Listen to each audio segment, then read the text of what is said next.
yang kami berikan itu dapat dirasakan langsung manfaatnya oleh Bapak Ibu semuanya. Oke, mungkin selanjutnya Mas Adit bisa tolong di next. Nah, Bapak Ibu yang sudah masuk di Zoom ini 300 orang ya Bapak Ibu, dan nanti mungkin akan bertambah di live streaming kami.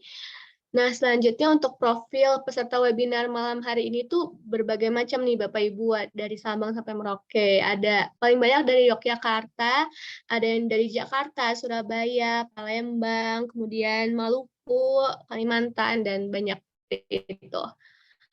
Mungkin next. Nah, untuk profil peserta webinar berdasarkan profesi mayoritas merupakan mahasiswa, ada yang juga PNS, kemudian dosen, kemudian auditor, akuntan, staf audit, ahli pertama auditor, kebanyakan auditor ya Bapak Ibu, dan lainnya. Boleh next?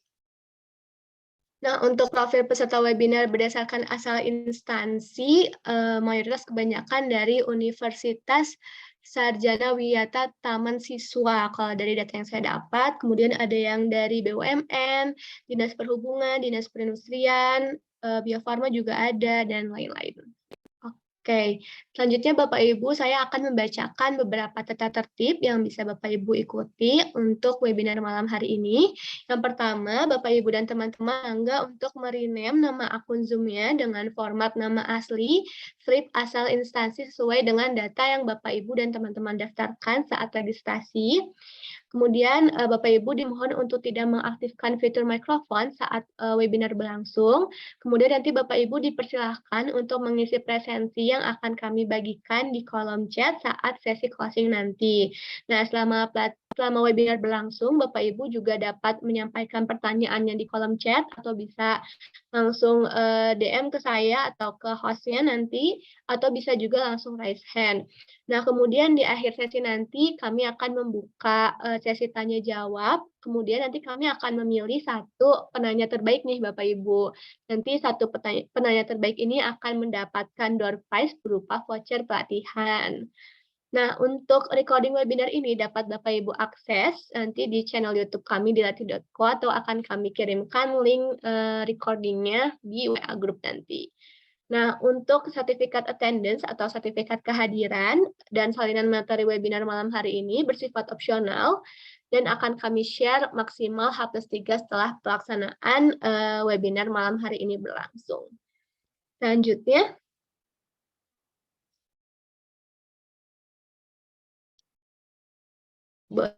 nah, selanjutnya untuk pembicara webinar malam hari ini ada Bapak Dr. Agus Widarsono, AKCA CPA CIISA. Beliau merupakan pemimpin kantor akuntan publik. Beliau juga merupakan dosen magister ilmu akuntansi di UPI dan di beberapa perguruan tinggi lainnya di Kota Bandung. Beliau juga merupakan auditor di beberapa instansi dan perusahaan. Mungkin sudah ada di sini Pak Agus. Selamat malam, Pak Agus. Halo Selamat Bapak. malam Teh Hasna, Assalamualaikum semuanya, apa kabar? Alhamdulillah baik Bapak. Bapak sehat? Alhamdulillah Teh Hasna, semoga semuanya sehat selalu ya, Teh Hasna juga ya di latih.co. Iya Bapak. Oke Bapak, kalau begitu untuk mempersingkat waktu, silahkan dimulai Bapak webinarnya, waktu dan tempat saya persilahkan. Terima kasih banyak Pak Agus. Baik, terima kasih Teh Hasna. Ya, selamat malam Bapak Ibu semuanya. Terima kasih atas kehadirannya di acara webinar yang diselenggarakan oleh dilatih.co yang kesekian kali barangkali saya diminta untuk ya berbagi dengan Bapak Ibu barangkali di malam hari ini ya, ini di malam penghujung pekan ya, dan ini prime time ya Teh Hasna ya. Prime time mengalahkan waktu tayang di TV begitu ya. Ini luar biasa sekali Bapak Ibu semangatnya. Tadi saya menyimak profil peserta yang luar biasa dari ujung Indonesia bagian barat sampai timur, dari berbagai profesi, dari berbagai status ya. baik itu mahasiswa, kemudian akademisi, praktisi tadi ada saya lihat dari beberapa inspektorat, teman-teman, kawan-kawan dari auditor ya, mungkin dari akuntan publik juga ada ya, kemudian juga dari auditor pemerintahan juga ada ya, senang sekali rasanya. Termasuk Bapak Ibu rekan sejawat dari akademisi dari beberapa universitas ya, senang sekali saya bisa bertemu di ruang Zoom ini dengan Bapak dan Ibu. Mudah-mudahan mungkin dalam beberapa waktu ke depan kita bisa berdiskusi ya dalam konteks audit pemerintahan. Bapak Ibu, saya Agus Widarsono, mungkin terkait dengan tema audit pemerintahan, saya akan mengajak Bapak dan Ibu mungkin dari yang yang kita amati ya, atau yang kita mungkin Bapak Ibu yang berprofesi sebagai auditor yang sudah pengalaman di audit di pemerintahan terkait dengan keuangan negara gitu ya, tentu sesuatu yang sudah biasa, sesuatu yang dihadapi dalam aktivitas biasa sehari-hari. Tentu webinar malam ini saya ingin menyampaikan karena ini berbagai latar belakang, ya ada akademisi, ada juga ya praktisi yang memang sudah mengalami, ada juga yang mungkin hanya mengamati di luar sebagai stakeholder dari terkait dengan keuangan negara. Tentu yang akan saya sampaikan di webinar ini adalah terkait hanya permukaan saja Bapak dan Ibu. Tentu akan banyak sekali topik-topik atau isu-isu bahasan yang mungkin seputar pengamatan Bapak dan Ibu. Nah, izinkan saya barangkali memulai webinar ini dengan satu tampilan ya terkait dengan fenomena ya dari kondisi atau kalau kita capture terkait dengan audit pemerintahan. Sehingga saya mengcapture atau mengangkat topik audit pemerintahan kemarin, hari ini, dan esok. Tentu kita ini adalah sesuatu perjalanan yang memang terkait dengan audit ini, terutama di Republik ini, sejak Republik ini berdiri sampai sekarang dan mungkin entah sampai kapan, begitu ya. Karena terkait dengan pemerintahan ini ya tentu merupakan yang perlu juga kita sebagai salah satu sebagai warga negara atau menjadi stakeholder dari negara NKRI ini, tentu kita perlu barangkali dari sisi stakeholder mengkritisi, mengamati, bahkan mungkin Bapak Ibu yang terjun sebagai auditor pemerintahan ya terjun langsung, terlibat langsung dalam proses pemerintahan itu, dalam proses audit itu ya. Yang paling seksi sekarang kalau istilah saya adalah terkait pemerintahan itu adalah terkait dengan keuangan negara Bapak dan Ibu ya. Kalau kita lihat ya, kita baca hampir setiap hari, barangkali kita sungguh sangat menyayangkan banyak sekali fenomena yang terkait dengan keuangan negara. Bahwa kalau dilihat dari definisi apa yang ditetapkan ya, apa yang sudah ditetapkan dalam sebuah undang-undang, di Undang-Undang Keuangan Negara sudah jelas bahwa keuangan negara itu menyangkut seluruh hak dan kewajiban ya, dari terkait dengan apa yang bisa diukur dengan dari sudut pandang keuangan, begitu ya Bapak dan Ibu. Dan tentu kita tiap hari mungkin sangat prihatin, setiap hari kita menyaksikan banyak sekali terkait dengan fenomena-fenomena terkait dengan keuangan negara, begitu ya. Nah, ini saya hanya ingin memotret saja Bapak dan Ibu bahwa banyak sekali kasus-kasus kerugian keuangan negara yang tentu ini kalau kita lihat misalnya berdasarkan laporan Indonesia Corruption Watch ya, ada 553 penindakan kasus korupsi ya di tahun 2021, sehingga potensi kerugian negara ini 29,4 triliun. Luar biasa ini Bapak dan Ibu. Kalau lihat jumlah uangnya ini kan triliunan ya, luar biasa. Ternyata kerugiannya ini sampai 29,4 triliun Bapak dan Ibu. Dan ini yang terungkap, yang tercatat dan yang bisa ditindak kasus korupsi dan di tahun 2021. Saat ini kan sudah akhir di perujung tahun 2022 kita belum tahu mungkin laporan penindakan kasus korupsinya seperti apa. Yang jelas tadi seperti yang saya sampaikan bahwa mungkin Bapak Ibu juga melihat, membaca di media sosial, di media elektronik ataupun di pemberitaan, di media massa, banyak sekali kasus-kasus korupsi ini yang terkait dengan kerugian negara. Nah, ini beberapa juga kasus yang kita potret ya. Kalau saya potret di sini bahwa KPK juga tidak tinggal diam ya. Menelaah laporan dugaan kerugian negara ya. Tentu pihak atau orang yang melakukan potensi ya kerugian negara yang menyebabkan kerugian negara ini banyak faktor ya, apalagi kalau lihat dari hasil-hasil riset Bapak dan Ibu. Hasil-hasil penelitian misalnya dari ahli fraud examiner ya. Para ahli fraud tentu banyak sekali ya kalau lihat siapa yang melakukan tindakan penyelewengan, tindakan korupsi ya. Tindakan penyimpangan itu bisa saja oleh pejabat, oleh pegawai biasa, oleh orang-orang yang punya akses terhadap atau terlibat dalam keuangan negara tersebut. Dan kalau kita lihat lagi di sini Bapak dan Ibu, kalau berdasarkan hasil temuan BPK, ya di mana BPK ini adalah salah satu, kita sudah paham semua, badan pemeriksa keuangan yang tentu sebagai auditor ya yang mengawal terhadap pengelolaan keuangan negara ya. Kalau kita lihat berdasarkan temuan dari BPK, potensi kecurangan dalam anggaran penanganan COVID dan pemulihan ekonomi ini juga ditemukan, begitu ya. Jadi luar biasa Bapak dan Ibu ya. Kalau kita ini sungguh prihatin ya.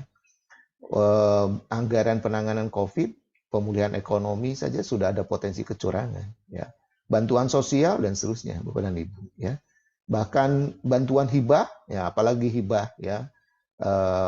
Saya ada beberapa pengalaman mengaudit belanja hibah, belanja bantuan sosial, apalagi belanja hibah, belanja bantuan sosial yang sifatnya pemberian dana ya yang bersumber dari keuangan negara, seringkali ini dianggap bahwa yang namanya hibah atau bantuan sosial itu ya namanya juga memberi begitu ya, tidak usah dipertanggungjawabkan. Inilah yang mungkin barangkali tugas kita juga untuk mengedukasi ya.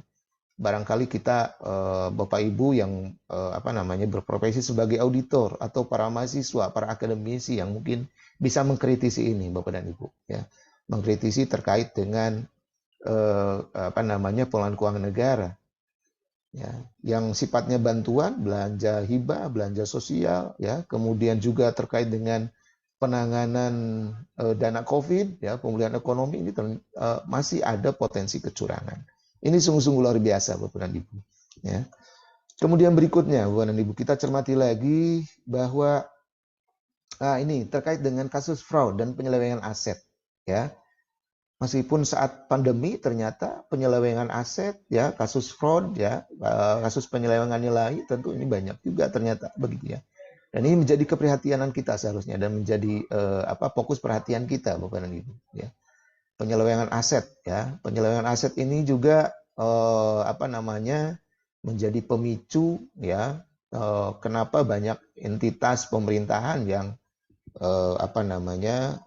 memperoleh opini audit, misalnya berdasarkan hasil opini audit itu karena ada akibat penyelewengan aset ya, penata usahaan aset yang kurang benar, begitu yang kurang terdokumentasikan dengan baik, terorganisir dengan baik, sehingga terjadi potensi di sana, ya, sehingga memperoleh opininya tidak baik juga, begitu ya, opini auditnya tidak baik. Nah ini juga menjadi harus menjadi fokus perhatian dalam ruang lingkup audit keuangan negara, karena sekali lagi kalau kita lihat di Undang-Undang Keuangan Negara ini pengertian dari keuangan negara ini sangat luas, begitu ya.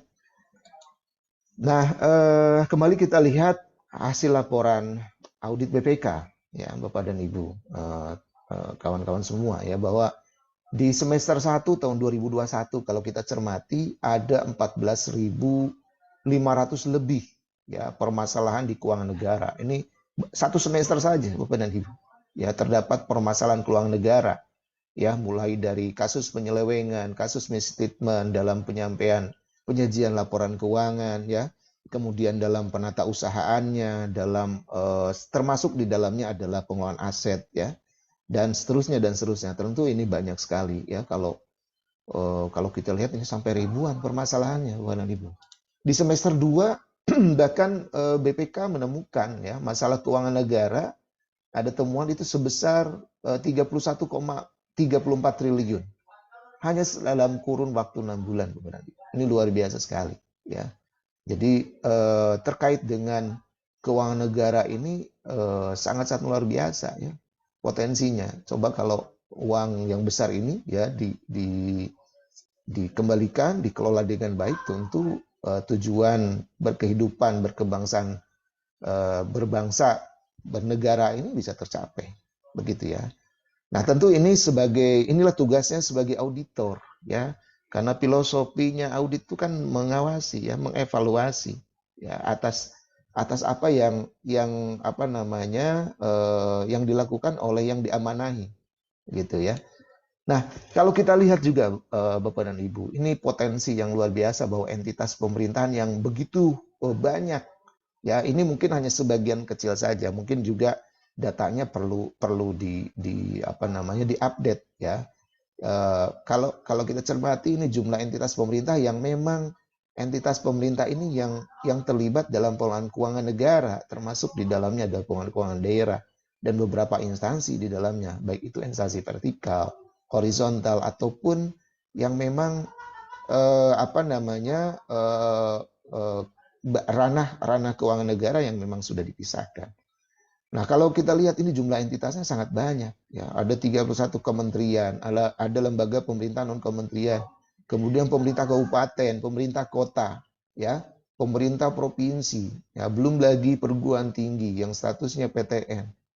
Mungkin instansi-instansi badan lainnya yang mungkin belum tersebut di sini, ya. Termasuk juga badan layanan umum.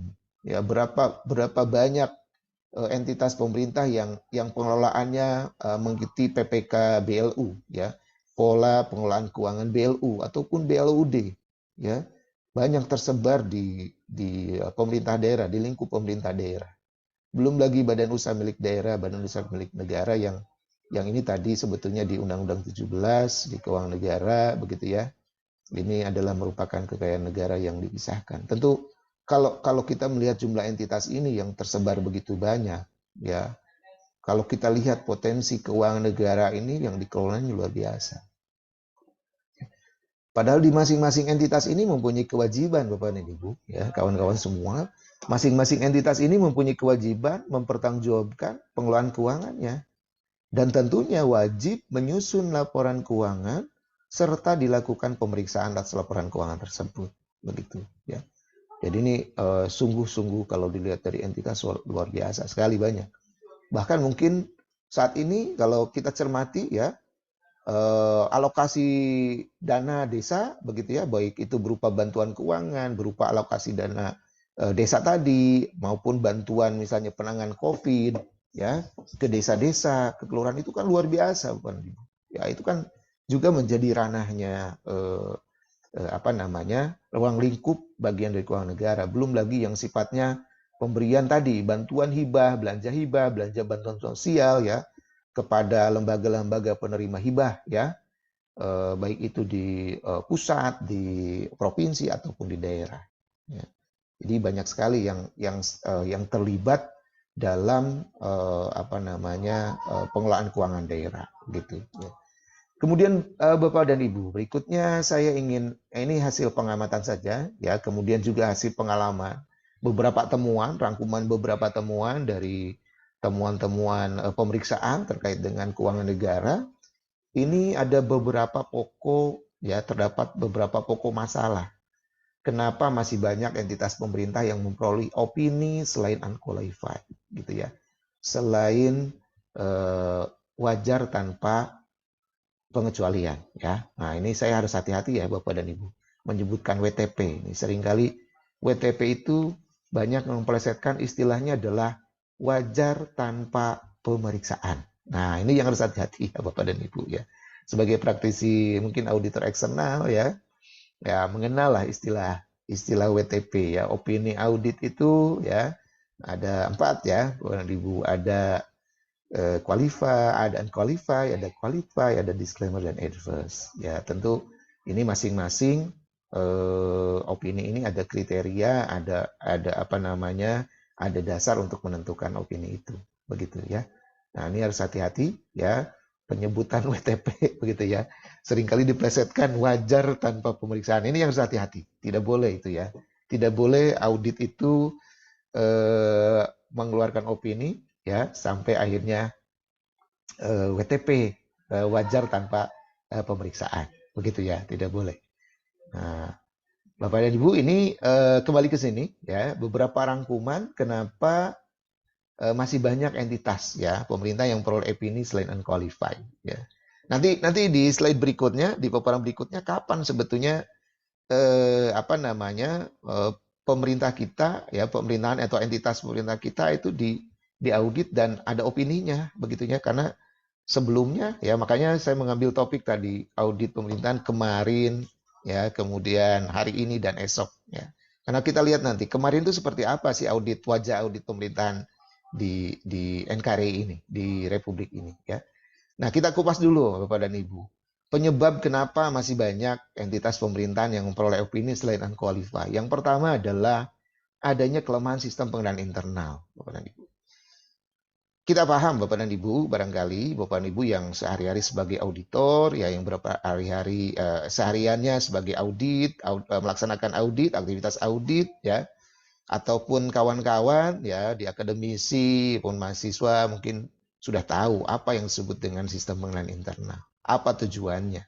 Siapa yang bertanggung jawab ya untuk mendesain, menciptakan, mengawasi penerapan sistem pengendalian internal ini? Ya, tentu top management ya. Top management yang harus merancang, harus mendesain, harus mengawasi dan mengevaluasi atas pelaksanaan efektivitas sistem pengendalian internal ini. Karena SPI ini adalah bertujuan ya, seperti kita paham bahwa SPI ini menjamin keandalan terhadap catatan dokumen ya, penata usahaan ya, pertanggungjawaban terutama catatan-catatan akuntansi dan pelaporannya ya. Jadi menjaga informasi, keandalan dari catatan tersebut ya. Kemudian menjaga aset tentunya ya, menjaga aset-aset entitas ya. Kemudian juga adalah memastikan terjadinya efektivitas dan efisiensi operasional entitas ya. Kalau tujuan itu tidak tercapai, ada kemungkinan sistem pengendalian internalnya lemah, begitu ya. Nah, inilah yang menjadi penyebab kenapa banyak entitas yang belum, entitas pemerintahan utamanya yang belum memperoleh opini selain unqualified. Ya. Kemudian yang kedua, pokok permasalahan yang kedua adalah belum tertatanya barang milik negara atau daerah dengan tertib, gitu ya. Nah, ini tentu permasalahan terkait dengan dalam konteks keuangan negara, barang milik negara atau barang milik daerah itu dalam konteks akuntansi adalah aset tetap, gitu ya. Aset tetap pemerintah ini sangat banyak, gitu ya. Kawan-kawan tahu di PSAP nomor 7 ya, luar biasa, itu ada 6 kelompok aset tetap yang pengelolaannya belum tertata dengan baik, begitu ya. Mulai dari catatan administrasi, mulai dari tahapan perencanaan ya, pada saat pengadaan. Nah, ini juga menjadi penyakit Bapak dan Ibu ya, kawan-kawan semua, pada saat penganggaran ya, terkait dengan belanja modal. Nah, kebiasaan di kita itu adalah ya budayanya ya, baik itu di pemerintahan, baik itu di korporat, di swasta gitu ya. Kalau saya cermati ya, kebiasaannya belanja itu adalah di markup ya, diperbesar gitu ya, dalam penganggarannya, dalam perencanaannya tentu diperbesar ya. Kenapa terjadi demikian? Ya, sebaliknya dengan pendapatan, Bapak dan Ibu, ya kawan-kawan semua, kalau kita cermati, pendapatan itu selalu ditarget lebih rendah, gitu ya, selalu lebih rendah daripada potensinya. Sementara belanja atau pengeluaran itu selalu ditarget lebih besar. Kenapa? Supaya ini kaitannya dengan penyakit kita semua, begitu ya, supaya kinerjanya kita kelihatan bagus. Kalau pendapatan kita targetkan 100, ternyata sebetulnya kita tahu potensinya 110 ya. Pada saat tercapai 110 realisasinya, Ya, karena dianggarkan kita 100, itu dinilainya adalah kinerja kita baik. Sama juga dengan apa belanja, dengan beban, dengan pengeluaran, begitu ya. Nah, apalagi terkait dengan pengadaan aset tetap di pemerintahan, begitu ya.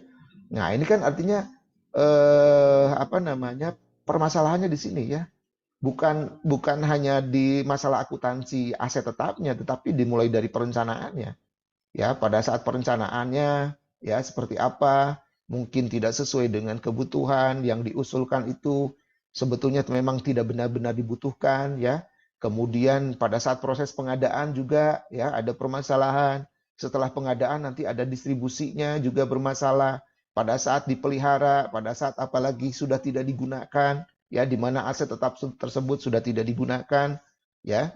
Kemudian aset tetap tersebut karena sudah tidak digunakan, dibiarkan begitu saja padahal menunggu proses penghapusan.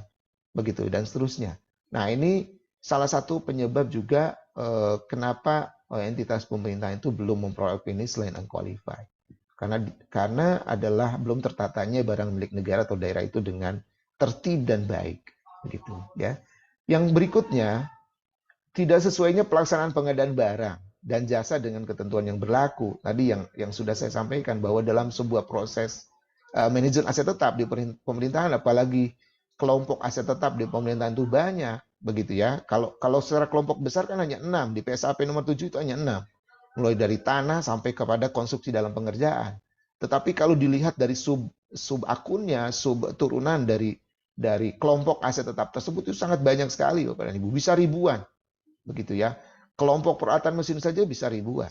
Begitu jenisnya, ya. Nah, ini seringkali ya permasalahannya mulai dari perencanaan ya, kemudian pengadaan dan distribusian, bahkan sampai proses itu bagaimana apa namanya suatu aset tetap pemerintah itu sampai hilang, begitu ya, sehingga konsekuensinya ada tuntutan apa namanya ganti rugi ya, pengadaan barang itu tentu apa belum tertata dengan baik, yang ini menjadi penyebab kenapa ya opininya tidak unqualified, begitu ya. Kemudian juga, nah ini penyajian laporan keuangan yang belum sesuai dengan standar akuntansi pemerintahan, ya.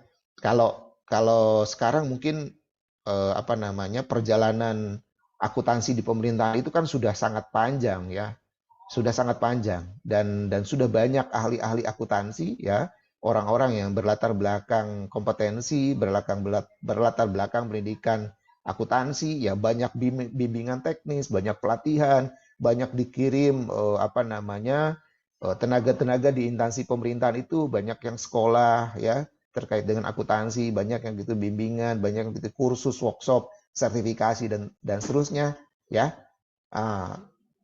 Kemudian juga penyediaan infrastruktur ya dengan penyediaan teknologi informasi ya, apa itu apa namanya SIPKD di pemerintahan atau SPD ya, apalagi sekarang sudah ada Perpres tentang apa SPBE ya, sistem pemerintahan berbasis elektronik, begitu ya. Meskipun kemarin sempat beberapa waktu yang lalu kita digembarkan dengan kasusnya Biorka, begitu ya, tapi tentu ini menjadi sesuatu apa namanya perhatian bagi orang-orang IT untuk melengkapi ini.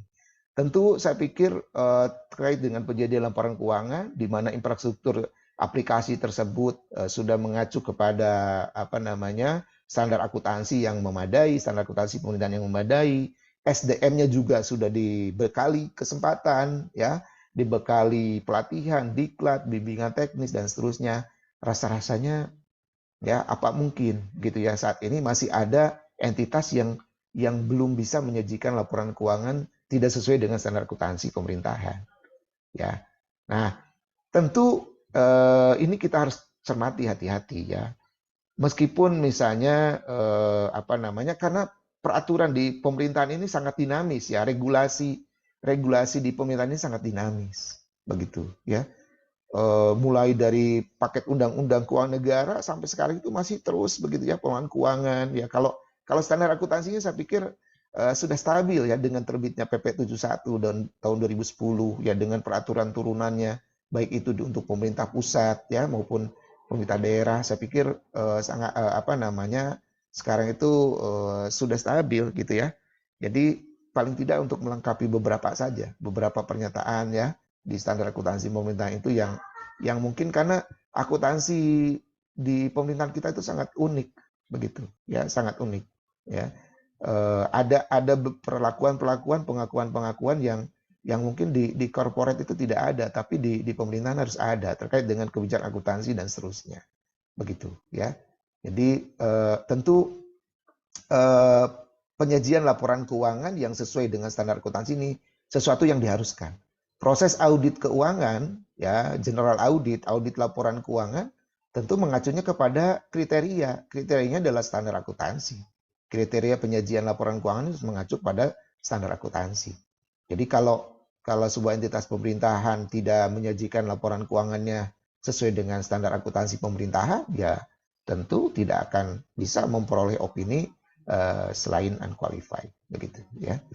Kemudian berikutnya adalah kelemahan dalam sistem penyusunan laporan keuangan. Nah, saya pikir ini seperti yang tadi saya sampaikan sudah diperkuat sekarang ya, banyak ya dari sisi pengelola keuangan begitu ya, banyak orang-orang akuntansi di entitas pemerintahan begitu ya, yang berlatar belakang ekonomi, keuangan begitu ya. Tentu sudah banyak gitu. Jadi ini justru seharusnya memperkuat sistem penyusunan laporan keuangan begitu ya. Kemudian yang berikutnya ini adalah kurang memadai kompetensi SDM pengelola keuangan pada entitas pemerintahan. Saya pikir ini harusnya sudah sangat minimal sekali. Hanya permasalahannya memang di entitas pemerintahan itu kan aktivitasnya operasionalnya sangat dinamis. Seseorang yang sudah memperoleh sertifikasi, misalnya di bidang pengadaan atau di bidang akuntansi, ya tiba-tiba dipindah ke bidang lain. Nah ini yang menjadi permasalahan klasik juga, begitu. Sehingga bagaimana bisa mengelola keuangan yang baik, begitu ya. Padahal kita punya filosofi, punya pepatah, ya harus menempatkan orang itu adalah sesuai dengan kompetensinya. Tetapi yang kita cermati ini tidak semudah itu begitu ya. Apalagi yaitu banyak penyakitnya adalah seseorang yang sudah mempunyai kompetensi ini ya baru saja selesai, nah ternyata tiba-tiba dipindahkan ke posisi yang lain. Nah, ini juga yang harus menjadi perhatian ya, bahwa kompetensi ya sangat penting, sistem, aplikasi juga sangat penting.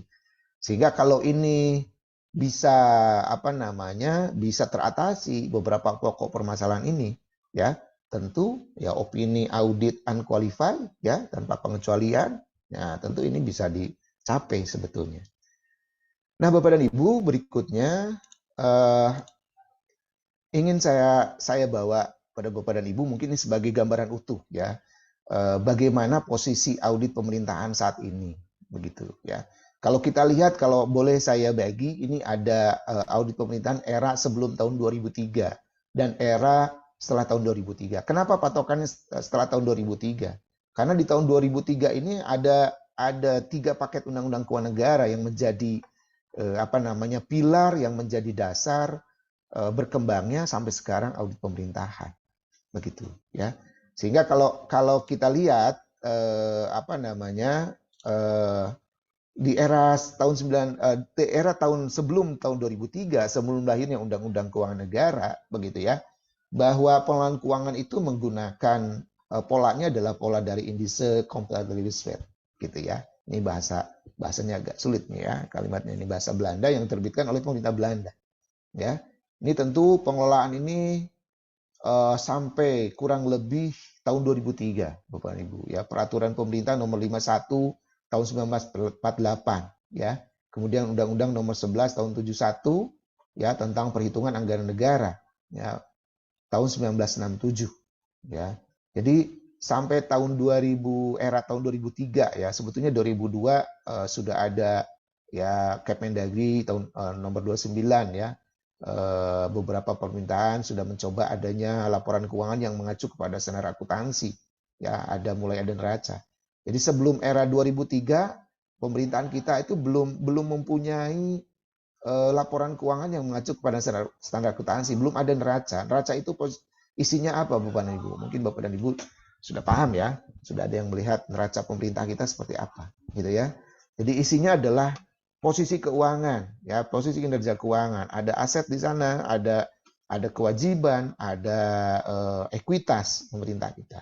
Nah, sampai 2003 itu belum ada, ya, masih pertanggungjawaban keuangan itu berupa perhitungan anggaran negara, ya, di mana PAN ini disusun oleh Kementerian Keuangan berdasarkan SPA dari Kementerian Lembaga Negara, ya. Penyusunan PAN ini masih manual waktu itu dan diserahkan oleh pemerintah kepada DPR RI paling cepat 2 tahun. Wah, ya 2 tahun baru selesai. Ya, bisa dibayangkan karena mungkin masih sifatnya manual, belum ada computerized. Ya, sebelum diserahkan ke DPR, PAN ini diperiksa oleh DPK, tapi DPK tidak mengeluarkan opini, ya, Bapak dan Ibu. Nah, baru tahun 2003, Bapak dan Ibu, ada lahirnya 3 paket undang-undang keuangan negara, ya. Itu pertama Undang-Undang Nomor 1, ya, Undang-Undang Nomor 17, maaf, tahun 2003 tentang keuangan negara, kemudian Undang Nomor 1 tahun 2004 tentang perbendaharaan negara, dan Undang-Undang Nomor 15 tahun 2004. Ini, ya, tentang pemeriksaan pertanggungjawaban pengelolaan keuangan negara. Yang ini memberikan mandat memperkuat posisi BPK sebagai auditor eksternal pemerintah, gitu, ya. Nah, lahirnya tiga paket undang-undang keuangan negara, Undang-Undang 17, Undang-Undang Nomor 1, Undang-Undang Nomor 15 ini mengamanatkan bahwa pemerintah ini harus menyusun dan menyampaikan laporan keuangan, begitu, ya, menyampaikan laporan keuangan itu paling lambat 6 bulan sesudah berakhirnya tahun anggaran dan sesudah diaudit oleh BPK RI tentunya, ya. Nah, jadi inilah yang menjadi dasar, ya, landasan bahwa pemerintah kita harus menyusun laporan keuangan, di mana laporan keuangannya disusun berdasarkan standar akuntansi pemerintahan, ya. Nah, pada saat Undang-Undang Keuangan Negara ini terbit, pemerintah kita belum mempunyai standar akuntansi, kawan-kawan semua, Bapak Ibu, ya. Baru undang-undangnya saja nih, 17 dan Undang-Undang Nomor 1, ya. Namun di tahun berikutnya, ya, di tahun berikutnya keluarlah PP tentang standar akuntansi pemerintahan, ya, PP 25, ya, kalau tidak salah tahun 2000, mohon dikoreksi kalau saya keliru, ya, tahun 2004, gitu, ya. Nah, itu PP 24, ya, kalau nggak salah PP 24 tahun 2005, maaf terbalik, ya, PP 24 tahun 2005. Kalau PP 25 itu tentang BLU, ya, kalau tidak salah, PP 24 tahun 2005. Jadi baru pada tahun 2005, ya, pemerintah kita punya standar akuntansi. Di mana standar akuntansi saat itu, begitu, ya, PP 24 tahun 2005, standar akuntansinya basisnya, gitu, ya, di standar akuntansi tersebut disebutkan basisnya adalah basis cash toward accrual, basis kas menuju accrual, begitu, ya.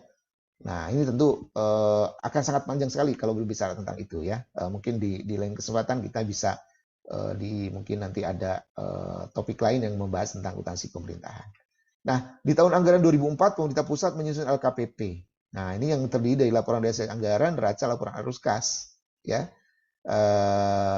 dan catatan atas laporan keuangan, gitu, ya, Bapak dan Ibu.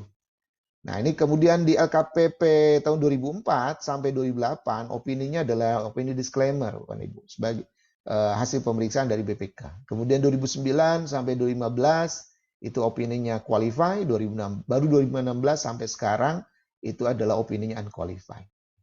Mengikuti laporan keuangan kementerian lembaga mulai diaudit tahun 2006 dan laporan keuangan Pemda, provinsi dan kabupaten kota juga tahun 2006. Ya.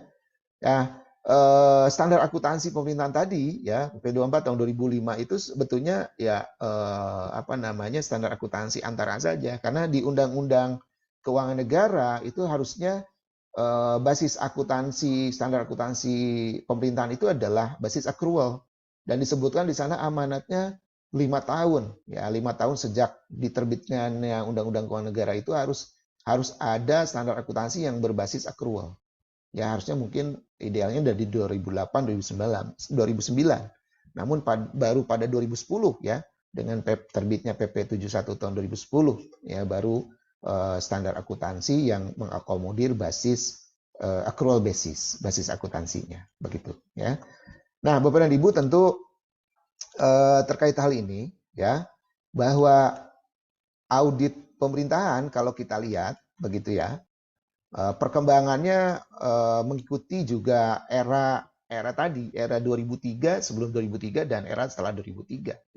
Ya, kalau sebelumnya di era sebelum 2003 auditor pemerintah itu ada Jawatan Akuntan Negara, ya, kemudian ada Direktorat Jenderal Pengawasan Keuangan Negara pada Departemen Keuangan, kemudian ada BPKP, ya, Badan Pengawasan Keuangan dan Pembangunan, ya, berdasarkan Kepres nomor 31 tahun 83 tanggal 30 Mei 1983. Kemudian ada Inspektorat Jenderal Kementerian Keuangan, ya. Kemudian juga ada BPKRI sebetulnya, begitu ya, pada saat era sebelum tahun 2003. Nah, saat ini auditor pemerintahan itu adalah pemeriksa, ya, pemeriksa keuangan pemerintah, gitu ya, yang memang bertugas untuk melakukan pemeriksaan atas pertanggungjawaban pengelolaan keuangan negara. Ya, ini terbagi ada aparat pengawas internal pemerintah, ya, yang disebut dengan APIP, ya. Ini mungkin sejak 2008 kalau tidak salah, ya, terbitnya PP 60 tahun 2008 tentang SPIP, sehingga memperkuat posisi bahwa pemerintah itu harus mempunyai aparat yang melakukan pengawasan secara internal, ya. Yaitu yang terdiri dari BPKP, ya, kemudian Inspektorat Jenderal, ya, di kementerian lembaga ataupun lembaga pemerintahan kementerian, kemudian ada di inspektorat daerah, baik itu di provinsi maupun di kabupaten kota, ya, itu inspektorat. Ya, ini bertugas sebagai aparat pengawas internal pemerintah.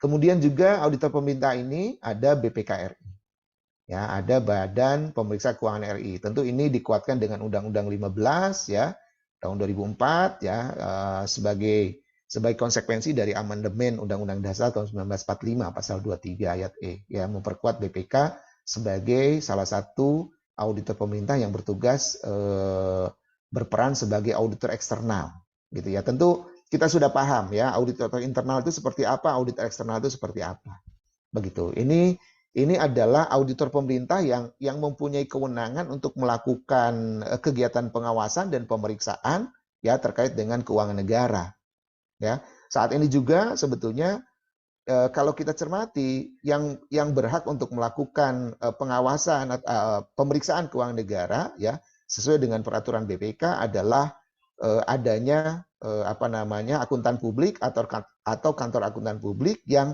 bekerja untuk dan atas nama BPK untuk melakukan pemeriksaan keuangan negara, begitu, ya. Nah, mungkin di 2 tahun atau 3 tahun terakhir ini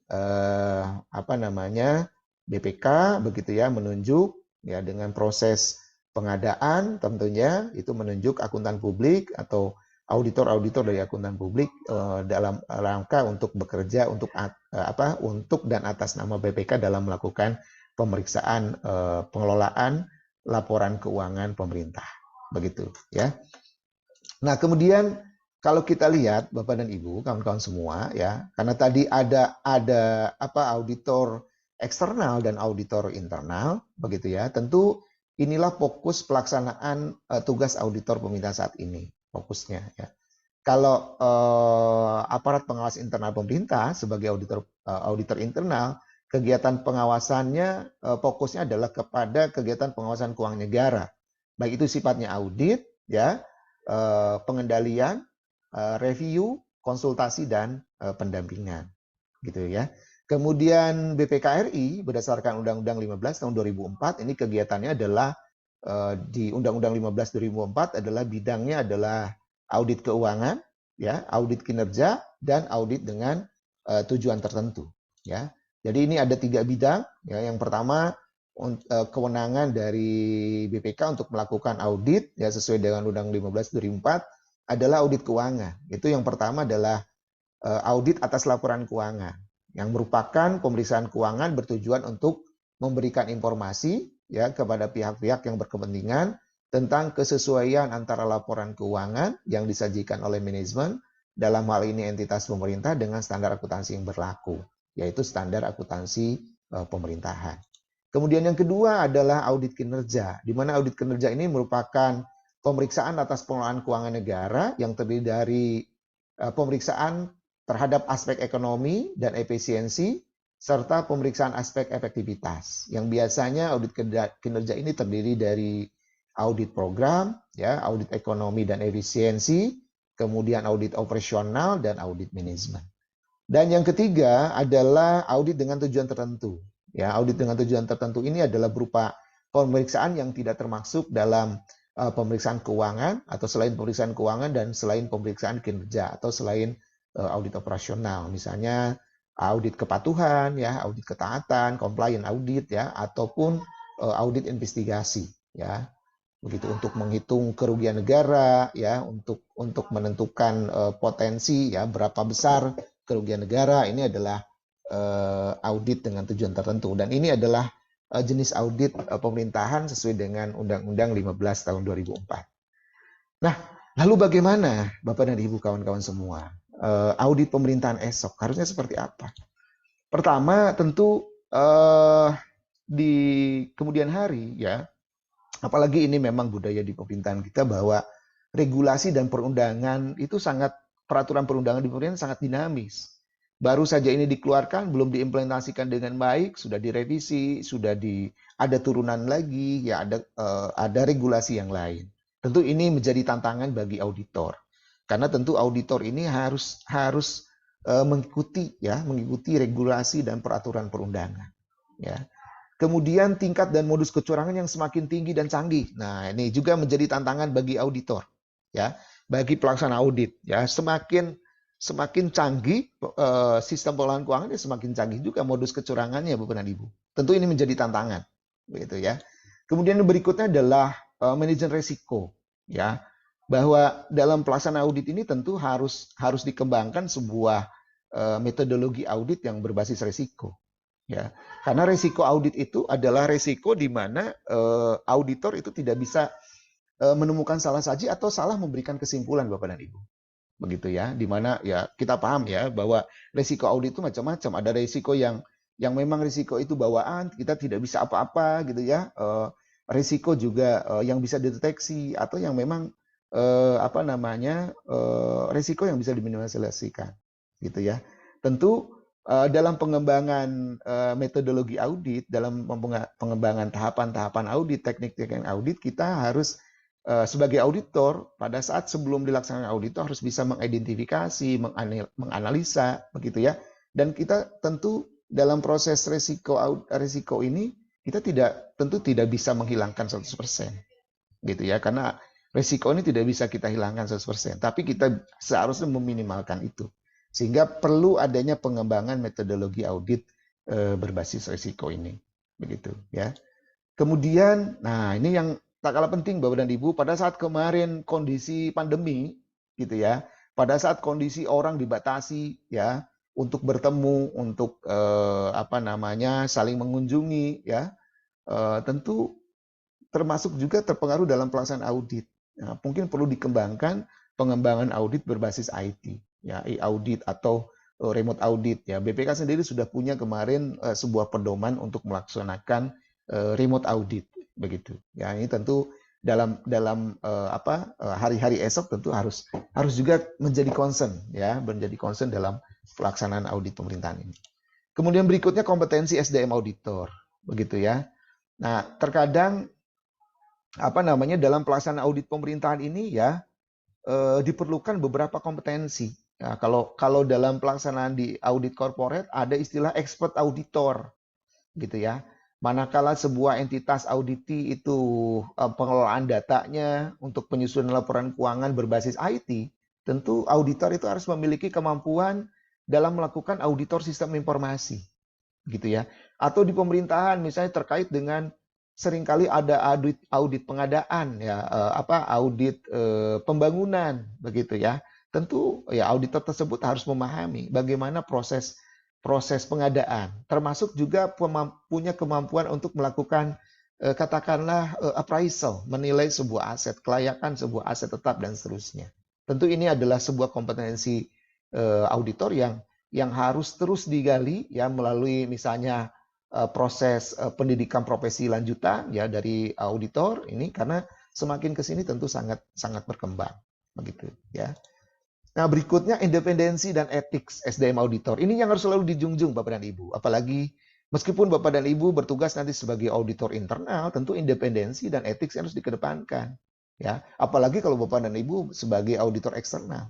Ya, independen dan etik ini yang harus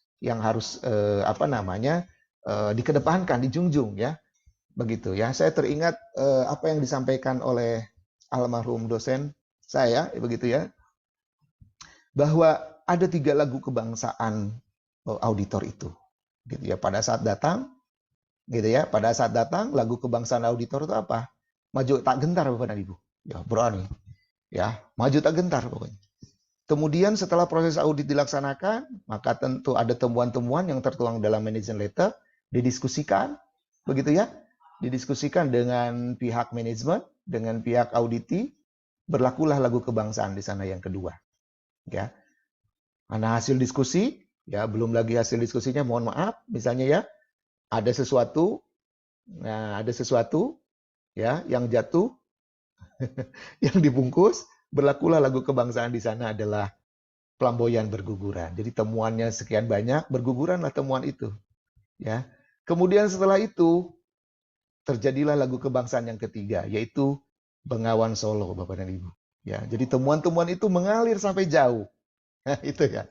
Itu Itu yang disampaikan oleh dosen saya begitu ya, bahwa ini terkait dengan independensi dan etik Bapak dan Ibu. Mudah-mudahan tiga lagu kebangsaan itu tidak berlaku ya. Yang berlakunya hanya satu saja, memang baju tak gentar begitu ya. Halo-halo Bandung kalau di Bandung ya. Memang apa yang keliru ya katakan keliru. Ya, yang menjadi temuan audit ya sampaikan. Begitu ya. Nah ini Bapak dan Ibu, independensi dan etik yang saat ini mungkin mengalami degradasi ya, mengalami penurunan ya. Mohon maaf kalau kita lihat ya ada kasus, mungkin baca di media massa ada beberapa kasus auditor yang mohon maaf gitu ya, yang kita melihat sendirilah keprihatinan kita gitu ya. Bagaimana terjadinya transaksi opini begitu. Nah, ini sungguh sangat disesalkan Bapak dan Ibu. Tentu independensi dan etik ini sesuatu yang harus kita junjung. Nah, ya meskipun sekali lagi tidak mudah untuk mempertahankannya, begitu ya. Tetapi ini sesuatu yang keniscayaan bagi auditor yang harus selalu kita junjung. Kemudian berikutnya, nah ini tentu melakukan updating standar pemeriksaan Bapak dan Ibu. Ya, standar pemeriksaan apalagi terkait dengan keuangan negara ya, SPKN, standar pemeriksaan keuangan negara, kemudian panduan pemeriksaan, tentu kita harus selalu update yaitu dengan cara tadi mengikuti bimbingan teknis, pelatihan, peningkatan kompetensi dan seterusnya. Demikian Bapak dan Ibu yang bisa saya deliver kepada Bapak dan Ibu. Barangkali ini hanya sekilas saja begitu ya. Saya melemparkan berbagai isu kepada Bapak dan Ibu begitu ya, yang mungkin ya sebetulnya Bapak dan Ibu sudah lebih paham dari saya barangkali. Apalagi kesehariannya Bapak dan Ibu sebagai auditor begitu. Ya, mungkin ini hanya beberapa isu saja yang saya lemparkan terkait dengan kondisi audit pemerintahan kemarin, hari ini dan esok. Mudah-mudahan ini menjadi pembelajaran, mudah-mudahan ada manfaatnya buat kita semua. Terima kasih.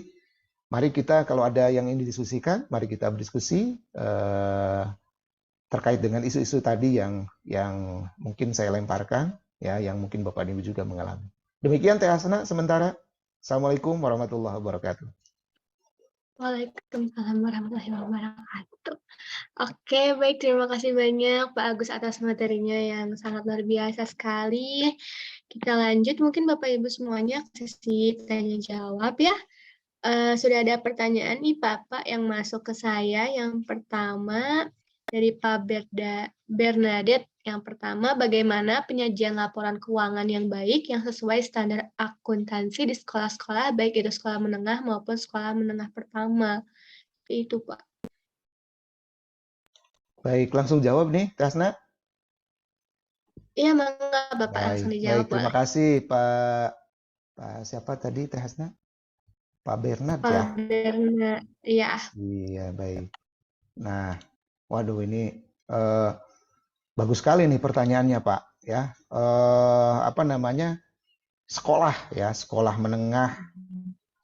menengah pertama atau sekolah menengah sekolah-sekolah ya. Baik itu mungkin dari levelnya dasar mungkin ya, dasar, menengah, atas begitu ya, yang mungkin statusnya negeri barangkali ya, Bapak dan Ibu ya. Kalau statusnya swasta kan ya sesuai dengan Undang-Undang Pendidikan, tentu penyelenggaraan pendidikan itu kan bisa diselenggarakan oleh masyarakat ya, berupa yayasan ataupun diselenggarakan oleh pemerintahan, tentu dengan statusnya sekolah negeri ya. Kalau yang sekolahnya statusnya diselenggarakan oleh masyarakat ya tentu yayasan penyelenggaranya ya, penyelenggara tersebut yayasan gitu ya, pengelolanya ya levelnya boleh dari dasar, menengah, atas begitu ya. Tentu laporan keuangan pendidikan yang diselenggarakan oleh masyarakat itu mengacu kepada undang-undang yayasan, Bapak dan Ibu. Ya, kalau sekolah itu dikelola oleh yayasan, ya tentu mengacu pada undang-undang yayasan, di mana yayasan tersebut sesuai undang-undang ya, undang-undang yayasan itu merupakan bahwa yayasan itu merupakan entitas nirlaba, nggak entitas yang tujuannya adalah tidak profit oriented, tidak mencari keuntungan. Sehingga penyajian laporan keuangannya harus mengacu kepada standar akuntansi yang berlaku untuk pelaporan nirlaba. Yang berlaku saat ini adalah ISAK 35, Bapak dan Ibu, ya, ISAK 35. Sehingga penyajian laporan keuangan yang baiknya harus mengacu ke sana. Kalau sekolah-sekolah tersebut dikelola oleh yayasan. Nah, bagaimana kalau sekolah-sekolah negeri? Nah, ini masalahnya Bapak dan Ibu. Posisinya sekolah negeri itu mulai dari kalau level dasar sampai menengah itu kan dikelola oleh Dinas Pendidikan kabupaten kota ya, sementara level atas itu dikelola oleh provinsi. Nah, ini tentu harus dilihat dulu Bapak dan Ibu. Ya, apakah itu posisinya sebagai entitas akuntansi atau bukan, gitu ya. Apakah sekolah itu diwajibkan tidak untuk menyusun laporan keuangan yang sesuai dengan standar akuntansi? Ya, ke depan mungkin sangat mungkin ya. Kalau saat ini kan sekolah itu belum posisinya di sekolah negeri itu posisinya adalah bukan posisi sebagai entitas akuntansi. Kalau di pemerintah daerah itu tidak diperlakukan sebagai OPD ya, bukan Ibu, tidak diperlakukan sebagai organisasi pemerintah daerah, begitu ya. Sehingga sekolah-sekolah negeri ya, sekolah-sekolah negeri baik itu menengah, dasar ya, levelnya SD ataupun sekolah menengah, yaitu tentu belum diwajibkan mungkin ya, belum diwajibkan untuk menyusun laporan keuangan yang mengacu pada standar akuntansi. Tapi level OPD-nya, level dinas pendidikannya tentu harus menyusun laporan keuangan karena diposisikan sebagai entitas akuntansi. Demikian sementara Pak Bernadette yang bisa saya jawab barangkali. Terima kasih pertanyaannya. Berikutnya, Mangga Teh Hasna. Ya. Ya, terima kasih banyak Pak Bernadette atas pertanyaannya. Terima kasih Pak Agus. Semoga terjawab ya Pak.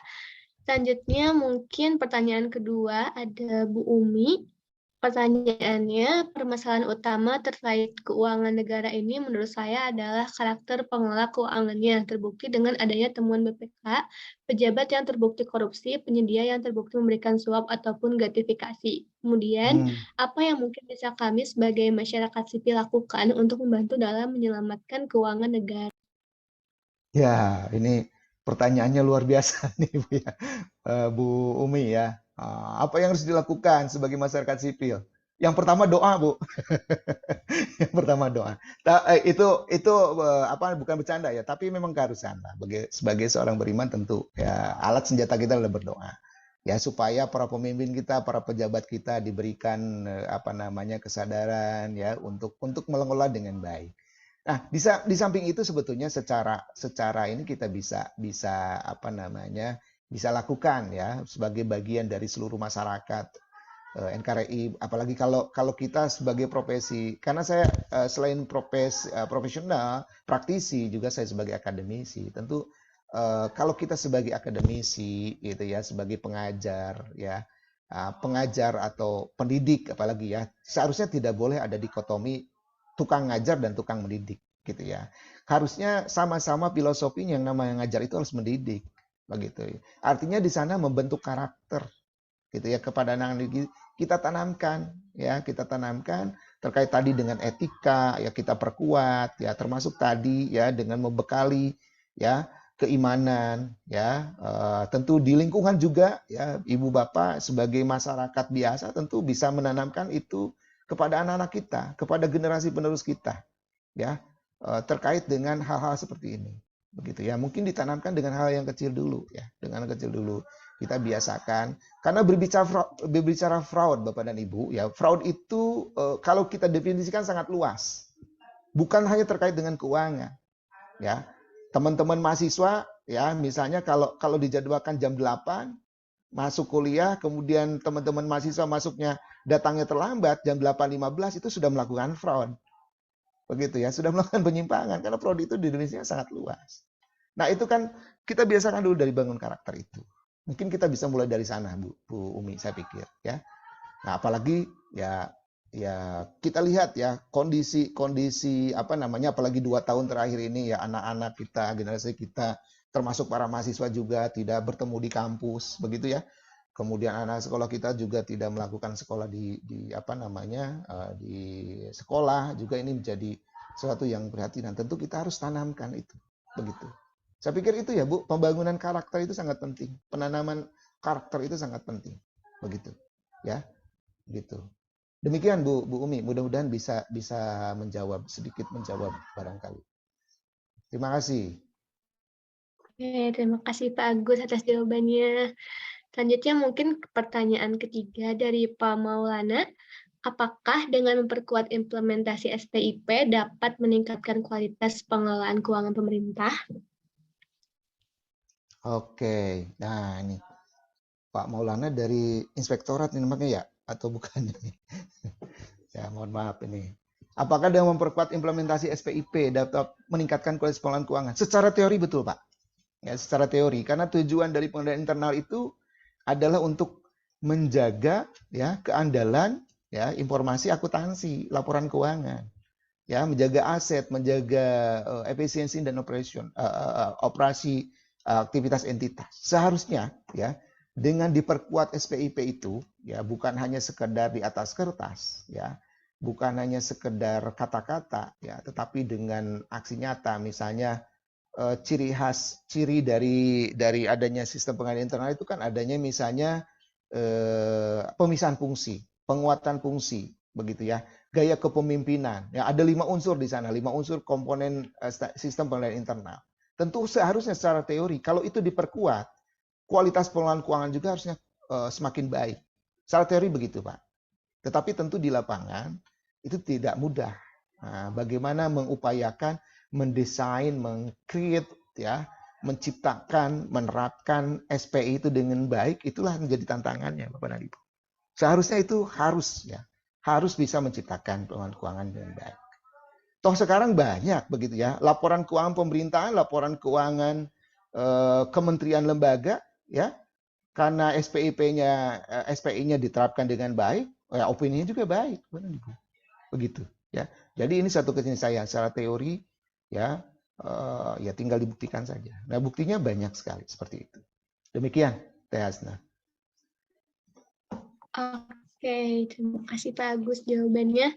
Selanjutnya pertanyaan keempat dari Pak Hanafi. Bagaimana mekanisme atau proseduralnya agar para auditor bisa dilibatkan sejak awal saat suatu program dan kegiatan disusun, agar nanti di akhir masa anggaran kegiatan tidak ditemukan kesalahan. Sebab sering terjadi para auditor tidak bersedia untuk diajak terlibat dalam penyusunan program atau kegiatan, namun ketika di akhir masa anggaran begitu mudahnya menyatakan suatu proses pelaksanaan kegiatan terdapat kesalahan. Iya, Seperti iya. itu, Pak. Ya, baik nih Pak Hanafi, kayaknya pengalaman di audit ini ya sebagai auditing. Baik Pak, ya itu apa namanya problem klasik ya Pak kalau di pemerintahan barangkali, betul sekali ya. Jadi ya seharusnya ya apalagi itu posisinya auditor pemerintahan ya, auditor internal ya, APIP ya seharusnya ya paling tidak begitu ya. Yang paling tidak ya harus malah berkontribusi barangkali lah, bahasanya seperti itu. Apakah dalam hal review anggaran, saya pikir ini kan sebetulnya secara secara apa namanya regulasi sudah ada ya pada saat penyusunan anggaran, misalnya satu entitas ya, satu OPD itu menyusun RKA kemudian direview oleh TAPD, tentu salah satu unsur dari tim TAPD itu adalah dari unsur inspektorat, dari unsur auditor. Ya, seharusnya itu sudah dijalankan, Pak. Saya pikir sudah dijalankannya. Mungkin orang yang terlibat di awal kemudian dengan yang ditugaskan di akhir nih berbeda. Mungkin bisa saja seperti itu, begitu ya. Atau memang benar-benar fungsinya tidak jalan, begitu hanya di syarat regulasi saja. Nah, ini yang barangkali juga seharusnya ya idealnya adalah dalam sebuah proses pemerintahan ya pengawasan itu ya apalagi auditor internal pemerintah ya tugasnya itu kegiatannya adalah lebih banyak pendampingan ya, mendampingi, fungsinya adalah fungsi konsultatif sebetulnya, begitu ya. Pengawas internal pemerintah ini seharusnya mendampingi, mengawasi, artinya mendampingi itu dari awal, mulai dari perencanaan, mulai dari pelaksanaan penatausahaan sampai kepada nanti pertanggungjawaban. Jadi sebelum laporan pertanggungjawaban keuangan itu di audit oleh auditor eksternal, idealnya ya memang direview dulu. Karena kan tadi fokus dari APIP ini, audit internal pemerintah itu bukan hanya sekedar audit saja, ya, tetapi juga ada pendampingan, ada review, ya, begitu. Seperti itu barangkali Teh Hasna. Terima kasih Pak Hanafi, ini bagus sekali pertanyaan.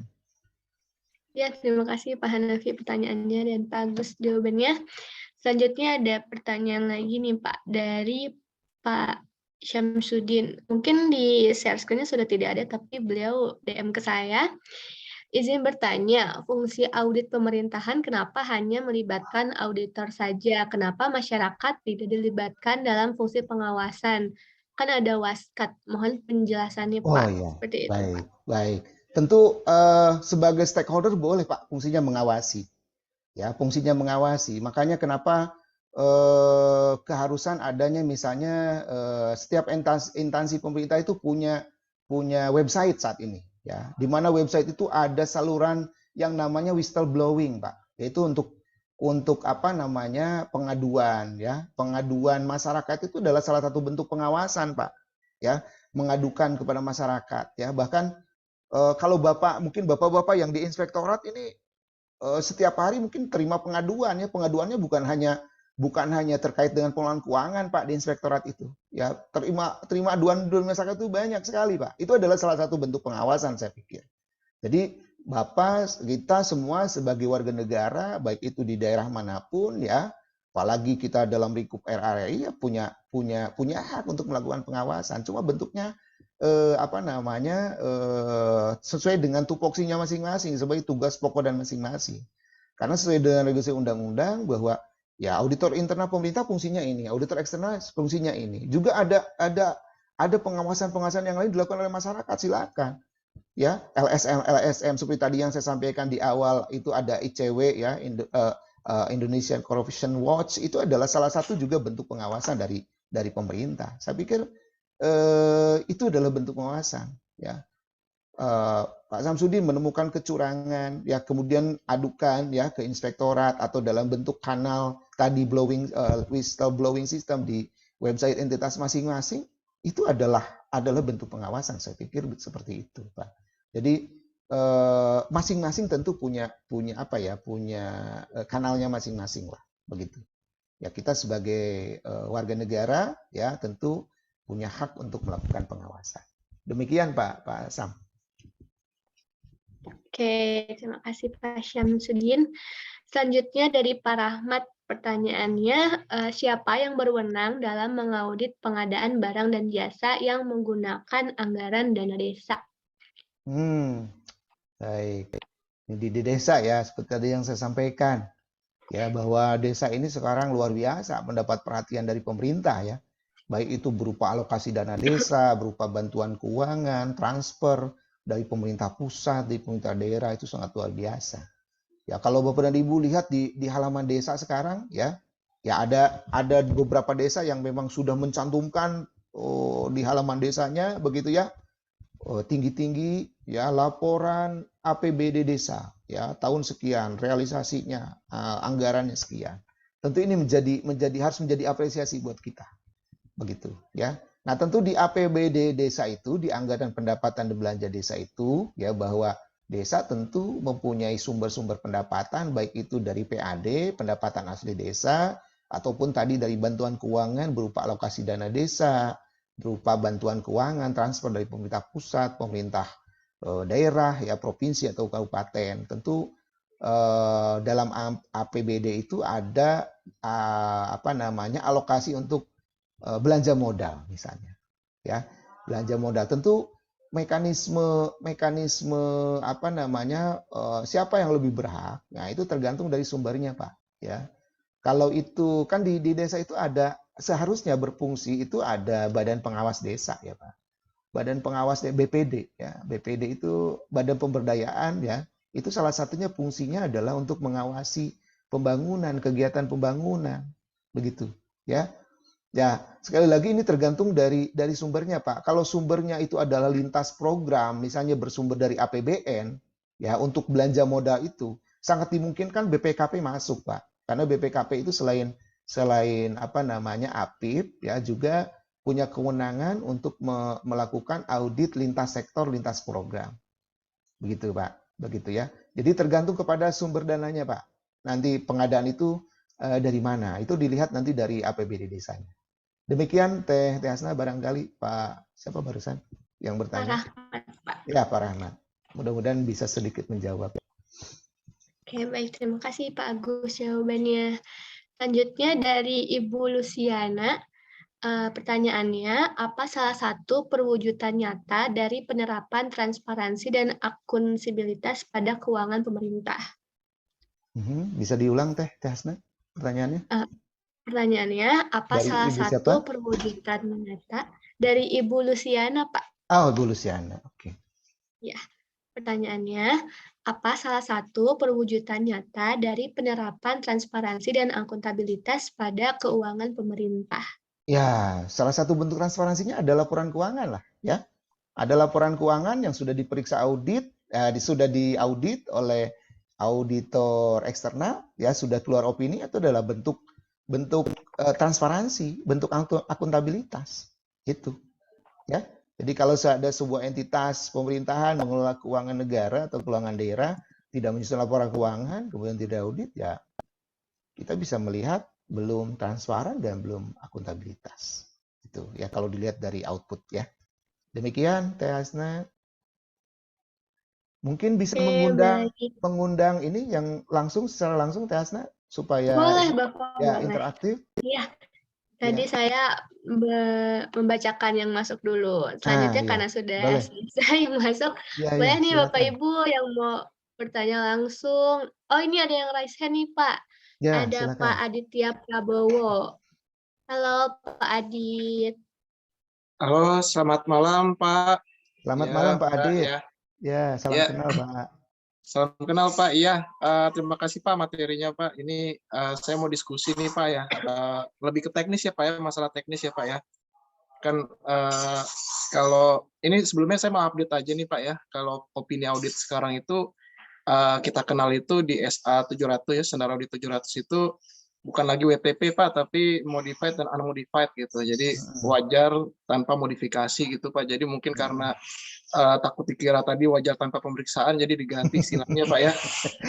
Wajar tanpa modifikasi jadi Pak ya sekarang ya Pak ya. Gitu Pak. Nah, terkait ini Pak ya, risk based audit ya Pak, kita kan sekarang kan metodenya audit berbasis resiko ya Pak ya, kalau mau melakukan pemeriksaan audit pemerintahan ya Pak ya. Nah itu fokusnya kan resiko bawaan sama resiko pengendalian internal nih Pak. Ini teknis nih Pak ya. Jadi kira-kira nih Pak dari resiko pengendalian internal, karena tadi disinggung pengendalian internal ya Pak yang lemah gitu kan Pak ya.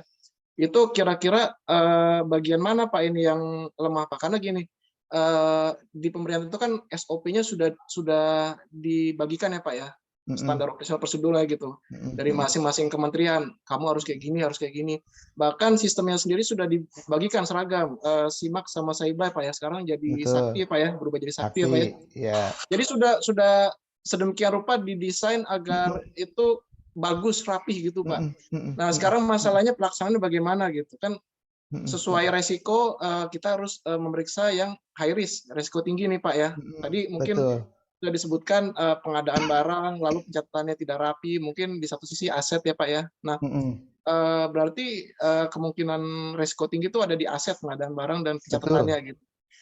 Nah, apakah kita bisa karena kejadiannya berulang gitu, apakah ada sanksi ketika suatu entitas itu memang kelihatan nih ini kejadian berulang lagi nih gitu. Karena biasanya nih Iya, kejadian berulang tidak di handle atau iya, ditindaklanjuti dengan baik gitu Pak ya iya, gitu. iya, Jadi iya, iya, kita iya, harus betul, meletakkan dulu nih internal kontrol betul, yang betul. lemah gimana gitu. Jadi Oke, bagaimana solusinya nih Pak gitu Pak. Makasih Pak ya. oke, Pak Ya, Adit, ya, ya, baik. ya. Terkait dengan kejadian berulang ya, Pak Adit. Tentu pada saat kita mau melakukan audit kan ada apa namanya evaluasi ya terhadap tindak lanjut temuan pemeriksaan sebelumnya, Ya. gitu ya. Jadi artinya kita juga berkontribusi ya sebagai auditor untuk melakukan follow up, ya tindak lanjut, begitu. Tindak lanjut bagaimana temuan-temuan Yes. pemeriksaan sebelumnya, begitu. Baik. Ya, nah itu yang pertama dulu.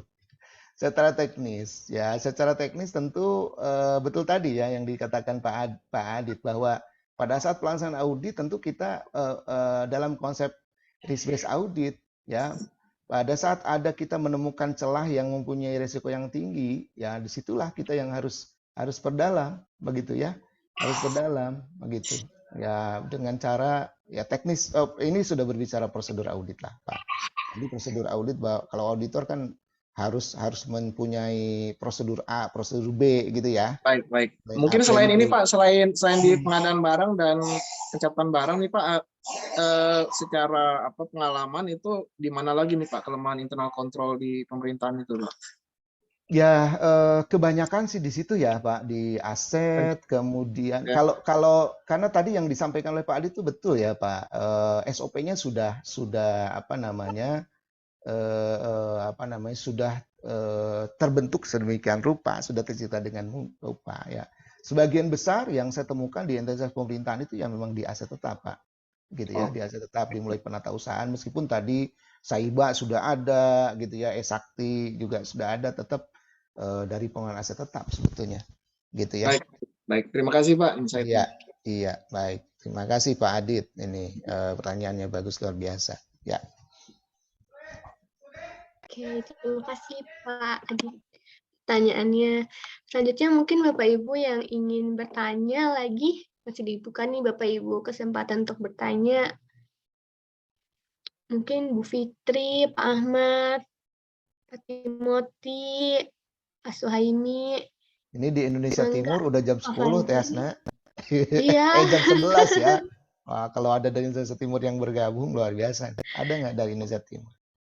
Oh, ini nih Bapak ada yang raise hand. Ya, ya. Pak Frederick. Halo Bapak. Halo Pak Frederick. Pak Frederick ya?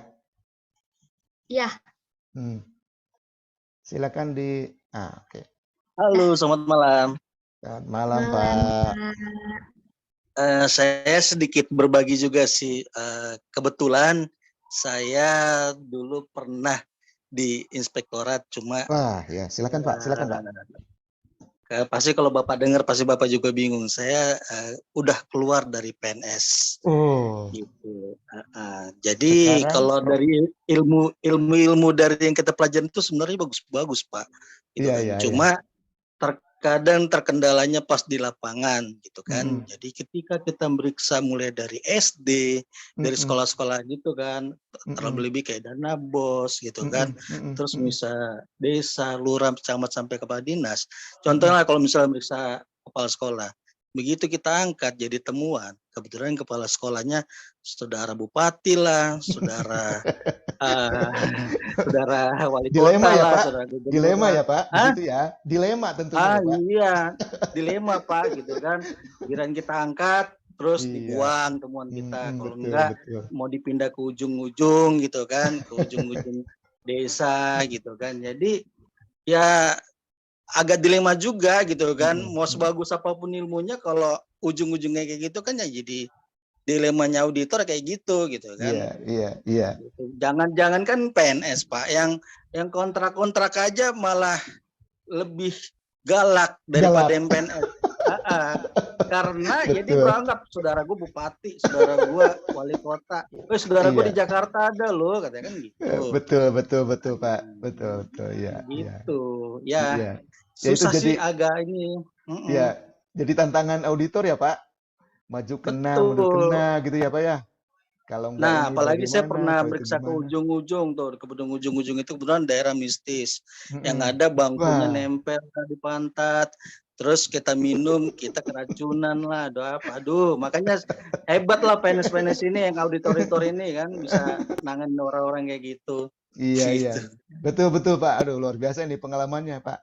Jangankan begitu Pak. Iya. Ini saya pernah punya pengalaman Pak. Ada di satu daerah itu kita dijamu gitu. Kan kita idealnya kalau jamuannya berlebihan, khawatirnya independensi terpengaruh kan Pak. Nah, makanya kami Nah, kalau ke lapangan itu nggak pernah mau, selalu bawa makanan sendiri gitu. Nah, itu Pak ada yang tamunya auditinya karena kita nggak menerima, nggak meminum, kita dikejar-kejar golok Pak. Nah, gitu. Kejar-kejar golok Pak ini. Karena nggak menghormati katanya budaya setempat, nggak menghormati kearifan lokal. Itu cerita auditor Pak, memang betul sekali seperti Nah, itu. iya. Terima kasih nih Gitu Pak aja Fred. sih Pak. Iya. Kalau Baik, dari terima kasih. ilmu-ilmunya sih bagus Pak. Saya sempat juga Mhm. diklat sama BPKP gitu kan. Alhamdulillah. Ya. Bagus gitu kan. Cuma ya itu di lapangannya inilah gitu kan Iya, betul. tantangannya. Tidak semudah yang dibayangkan ya Pak ya. Itu. Betul. Baik. Terima kasih Pak Frederick Ya ya. terima Terima kasih kasih Pak. ya. Selamat malam. Baik Teh Hasna, masih ada Iya, atau terima kasih bagaimana? Pak Fredrik. Baik Pak Agus, masih ada nih Bapak Ibu. Mungkin sudah malam ya. Iya. Kalau sudah tidak ada, kita cukupkan karena saya juga masih ada informasi selanjutnya nih Bapak Ibu. Sepertinya sudah tidak ada ya Bapak Ibu semuanya. Oke, langsung aja Mas Adit, boleh di-share screen. Nah, iya Bapak Ibu, bagi Bapak Ibu, kita akan ada next event. Jadi bagi Bapak Ibu yang masih penasaran nih tentang audit pemerintah bagaimana dan ingin mengupas lebih lanjut gitu kan tentang audit pemerintah, Bapak Ibu mangga bisa mendaftar untuk pelatihan Certified Audit Professional Government atau CAPG yang akan kami adakan di hari Kamis dan Jumat tanggal 3 sampai 4 November 2022 jam 7 malam hingga jam setengah 10 malam nih Bapak Ibu. Jadi Bapak Ibu mangga mendaftar, pembicaranya juga ada Pak Agus lagi, jadi nanti kalau mau ketemu Pak Agus lagi, silahkan mendaftar Bapak Ibu di link pendaftarannya di latih.co/registration CAPG. Dan khusus untuk 3 hari ke depan, Bapak Ibu akan ada diskon sebesar 40% nih Bapak Ibu. Jadi lumayan ya Bapak Ibu, 28, 29, 30 gitu. Pas banget nih kan Bapak Ibu lagi tanggal muda, jadi mangga daftar ke pelatihannya. Jangan lupa memasukkan kode kupon 40 ya Bapak Ibu di mayarnya nanti untuk dapat diskon 40%. Selanjutnya, selain pelatihan audit pemerintah, kami juga akan ada pelatihan Certified Governance Risk Compliance Professional Advance atau CGR-CPA yang akan dibawakan oleh Ibu Aristanti. Tanggalnya itu tanggal 12 November tahun 2022, jam 9 pagi sampai jam 3 sore. Khusus untuk hari ini sampai 3 hari ke depan akan ada diskon juga sebesar 40%. Bagi Bapak Ibu yang berminat, mangga untuk mendaftar di dilatih.co/registration CGR CPA. Gitu Bapak Ibu. Boleh next. Nah, Bapak Ibu nanti ketika Bapak Ibu mengklik link pendaftarannya, nanti akan muncul seperti ini. Kemudian nanti Bapak Ibu diklik bagian punya kode diskon, nanti masukkan kode diskon kupon 40 untuk mendapatkan diskon 40%-nya Bapak Ibu. Nanti otomatis harganya akan terpotong sebesar 40%. Seperti itu. Selanjutnya.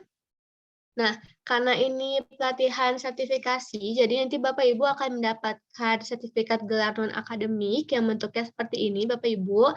Dan Dilatih.co ini sudah bekerja sama dengan Kredensial.net dengan sistem blockchain, sehingga sertifikat yang kami keluarkan ini sangat dijamin nih Bapak Ibu keabsahannya dan bisa Bapak Ibu upload nih di sosial media Bapak Ibu, mau di LinkedIn, Instagram, Facebook, atau lainnya. Boleh next? Nah, jika Bapak Ibu pernah melakukan pelatihan di Google Cloud juga menggunakan sistem yang sama dengan kami, dengan sistem blockchain, sehingga benar-benar dijamin nih Bapak Ibu sertifikat yang kami keluarkan keabsahannya. Selanjutnya Bapak Ibu jangan lupa untuk mengisi link presensi yang sudah kami kirim Bapak Ibu di kolom chat. Kemudian untuk Bapak Ibu dipersilakan juga untuk join komunitas kami di Latih.co di Discord jika Bapak Ibu punya, silahkan join seperti itu Bapak Ibu. Kemudian untuk sertifikat dan materinya itu opsional Bapak Ibu. Jika Bapak Ibu ingin mendapatkan sertifikat akan dikenakan biaya sebesar Rp50.000. Untuk selanjutnya bisa lihat di WA grup ya Bapak Ibu untuk pengumumannya. Baik Bapak Ibu, mungkin terakhir kita akan melakukan foto bersama. Jadi Bapak Ibu mangga on cam bagi yang bisa, kita akan melakukan foto bersama dengan Pak Agus juga. Oke. Ya, Bapak Ibu masih ditunggu yang mau on cam. Mas Adit mungkin boleh ditolong untuk dibantu untuk share screenshot-nya ya. Oke. Oke, yang pertama bahasnya dengan Pak Agus dulu. Boleh, 1, 2, 3.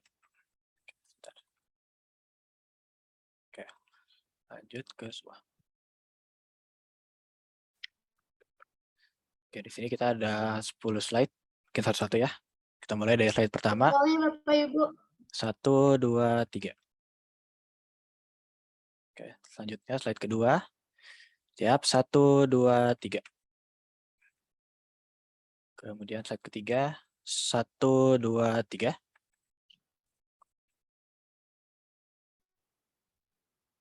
Oke. Slide keempat, 1, 2, 3.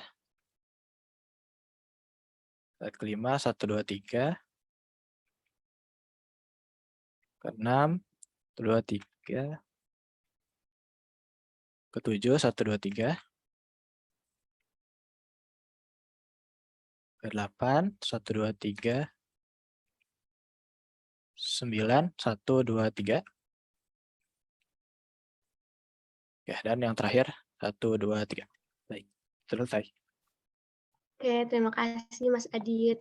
Oke, baik, terima kasih banyak Pak Agus atas materinya malam hari ini yang sangat luar biasa sekali. Semoga bisa jadi ilmu buat kita dan bisa jadi ladang pahala buat Bapak. Terima kasih banyak atas waktunya.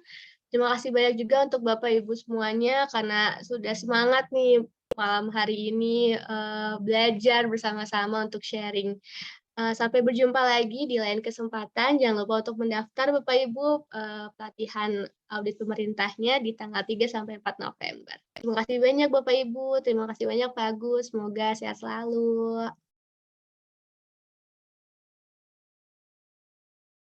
Baik Bapak Ibu, saya tutup.